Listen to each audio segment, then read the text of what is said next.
What if fear isn't our enemy, but an uninvited teacher? Imagine for a moment that fear is not here to hold us back, but to show us something vital about ourselves. What if, instead of seeing fear as a wall, we saw it as a doorway, one that leads to growth, wisdom, and deeper understanding? Instead of running from it, what if we asked, "What are you here to teach me?"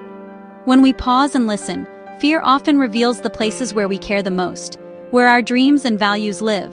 It can point to the things that matter deeply to us, even if they feel risky or uncertain. Fear isn't meant to break us, it's meant to prepare us.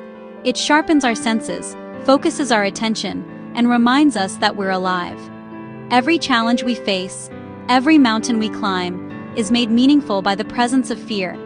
It's the signal that we're stepping outside our comfort zone, into the territory where real change happens. To be human is to feel fear. Courage only exists alongside it.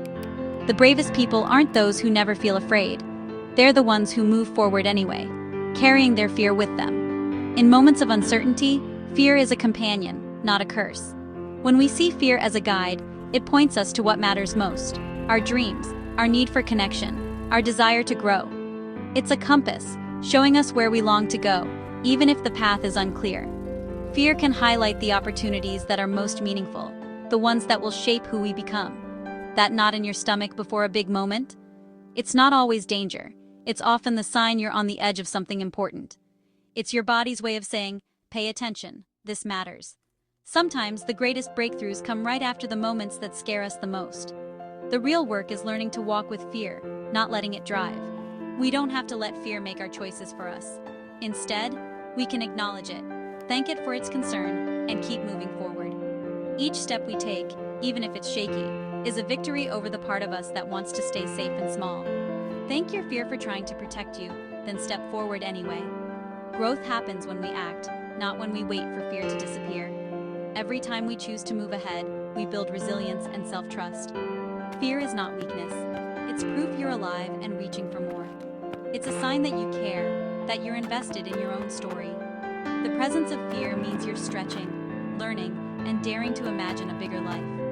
Growth requires fear. Courage is the entry fee for a wholehearted life. Every meaningful achievement, every new beginning, is born from a moment of fear that we chose to face. By welcoming fear, we transform it from a stumbling block into a stepping stone. We learn to use its energy, to let it fuel our determination instead of our doubts. Every shaky step forward is a step toward becoming braver.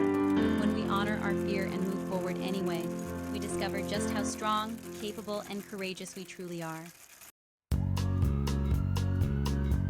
Fear is a master architect. It builds invisible cages called comfort zones. These cages are not made of steel or stone, but of thoughts, doubts, and what-ifs that quietly surround us.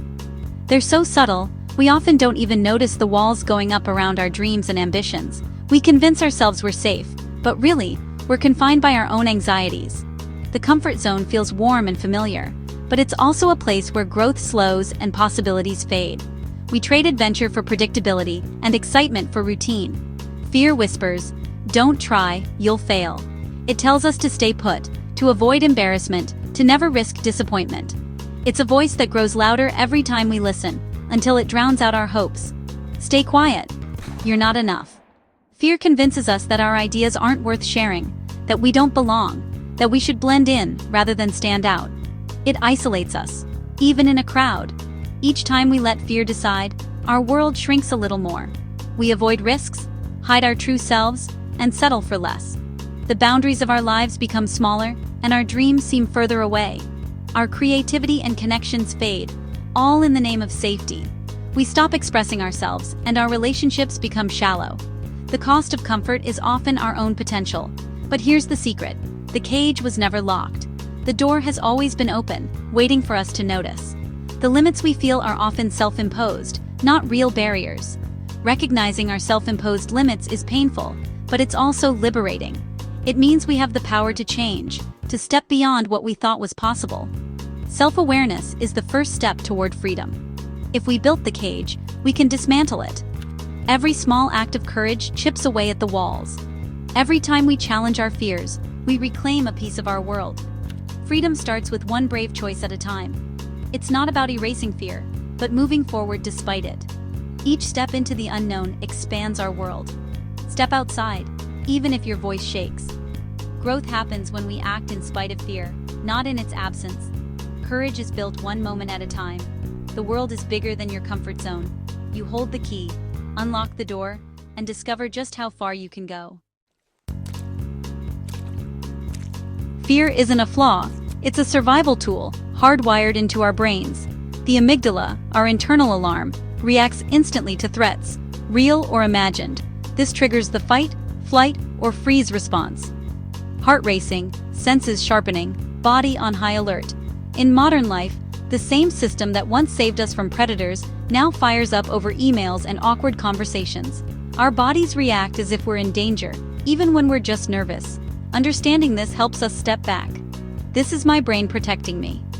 Naming the fear creates space for choice. Take a breath. Remind yourself you're safe. Emotional threats aren't survival threats. Work with your biology, not against it. That's how you reclaim control.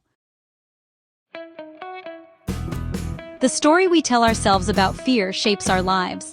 A fixed mindset says, "I'm just not good at this." Fear becomes a stop sign. We avoid risks. Fearing failure means we're not enough. But a growth mindset reframes fear. "This is hard, but I can learn." Challenges become invitations, not threats. Effort is the path to mastery, not proof of inadequacy. Listen for that fixed mindset voice, and answer it with curiosity. Ask, "What's the first step I can take?" You're not on trial, you're on a journey. Bravery is giving yourself permission to be imperfect and to grow. Resilience is built, not born. It's a skill that grows stronger every time you face a challenge, adapt, and keep moving forward. Think of it as a muscle, one that needs regular exercise and care to develop. First, practice mindfulness. Ground yourself in the present when fear takes over. Mindfulness helps you notice your thoughts and feelings without judgment, so you can respond thoughtfully instead of reacting impulsively. Try the 5-4-3-2-1 method. Notice 5 things you can see, 4 you can feel, 3 you can hear, 2 you can smell, and 1 you can taste.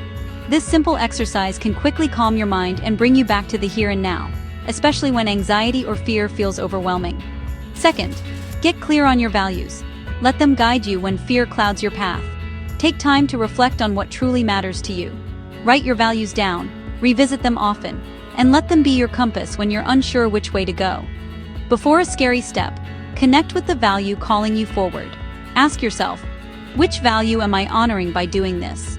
This can give you the courage to act, even when you're afraid. Third, take small steps. Micro-bravery builds confidence. You don't have to tackle your biggest fears all at once. Start with something small and manageable, and let each success build your belief in yourself. Don't leap into the deep end. Start with manageable challenges. Each time you try something new, you're training your brain to handle discomfort and uncertainty. Each small win rewires your fear response. Celebrate your progress no matter how minor it seems. Over time, these victories add up and transform your relationship with fear. You'll stumble. Treat yourself with kindness, not criticism.